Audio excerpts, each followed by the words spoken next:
All right, what's going on, guys? I'm Jack. I'm Doug. And welcome back to the Mimuvi podcast. Today we've got a bunch of exciting topics for you, but let's kick it off with the drones and phones segment.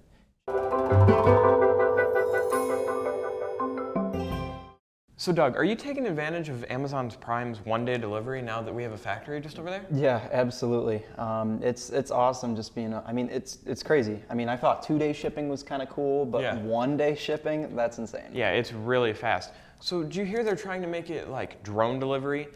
Like Yeah. a bunch of companies are trying to do drone delivery. Oh, really? I know Amazon was talking about doing some drone stuff, but I heard like Uber Eats is trying to do that. Do you know of any other companies? Yeah, a lot of companies have actually been pushing the FAA to open up and be able to do drone delivery. What would you think about that? Personally, I don't have a problem with it. I feel like if there are people willing to, use the services and stuff like that, people willing to pay for it, then sure, it could be an inexpensive route for these companies. Yeah. But one thing I will say, I know a lot of people are concerned about like privacy rights and stuff like that because like you got a bunch of drones flying around, they have to have like cameras and sensors. So like if your neighbor gets some like Uber Eats or something, they're getting some delivery B-dubs. Are you going to be included in this like video feed or whatever? Do they have to record it? Like those would be my kind of concerns. Yeah, which I guess I'm not too concerned about because it's a drone and the company really doesn't care what you're doing in your bathroom. Like, yeah, right. In all honesty, I don't think they are focused on you. I think they have a lot bigger fish to fry. So yeah, I agree with that, and I think we've all got phones and stuff in our back pockets with cameras. Oh, for sure. I know my MacBook is watching me. Yeah, honestly, if there was a reason to watch you or something, you're probably already being surveyed. Yeah. So it's honestly it's not that big of a deal. We all know the FBI is watching. Doug, what phone do you have? I have the iPhone SE. A Okay. couple years old, kind of small, but it works for me. All right. So you're an iOS guy. Yeah. So have you heard of the OnePlus 7 Pro? Yeah, I've heard a little bit about it. I don't really dabble too much into, OnePlus products, but do you know anything Right. about it? I do know a few things about it. I think it's a very good-looking phone.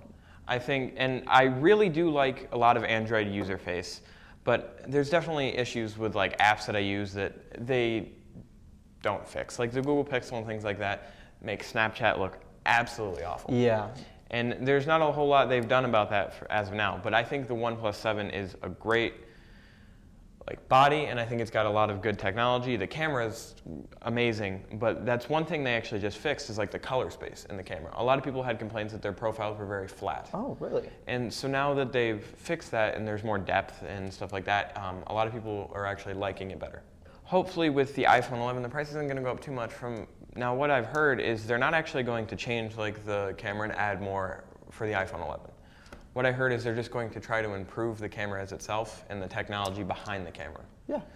I hear that Apple, to kind of reduce costs and stuff of making it, they're trying to keep the same body as previous generations, using a 10S body or something like that, and just updating things like the camera or the buttons and stuff. Right. So I'm hoping that affects smartphone prices because sure I'd love to get something like that, but it is a chunk of change. Yeah.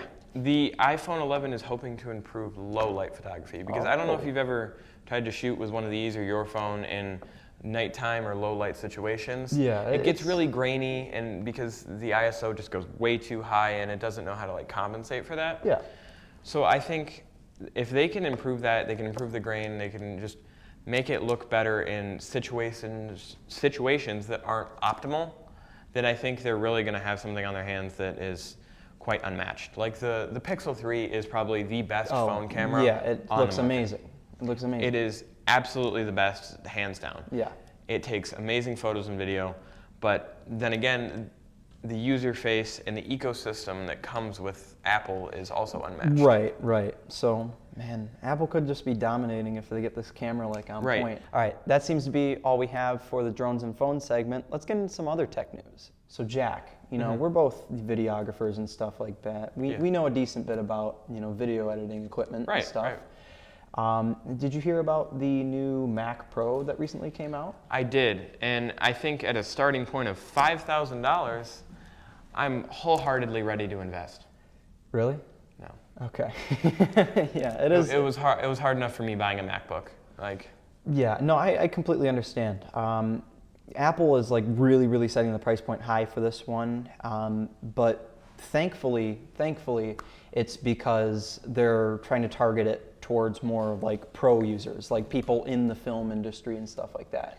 I know that a lot of people were complaining that Apple's Pro line of products wasn't really up to date for like pros and stuff like that. So Right. I really think this is an awesome step in the right direction for them. right, and I think at that $5,000 price point is, yes, it is very expensive. Yeah. But the thing I see is, with it being that expensive, look at gaming computers. People will go and spend $5,000, $6,000, $10,000 on Yeah. a gaming computer. I mean, look at the price of the best graphics card right now that I see on YouTube at least 3 to 4 times a week, where someone's building something new with a 2080 Ti. It's one of the best graphics cards out there, and it is at a price point of $2,000. Yeah, I mean for like That's just a graphics yeah card. 2.5 of those and you already got a Mac Pro. Yeah, and that's just putting you.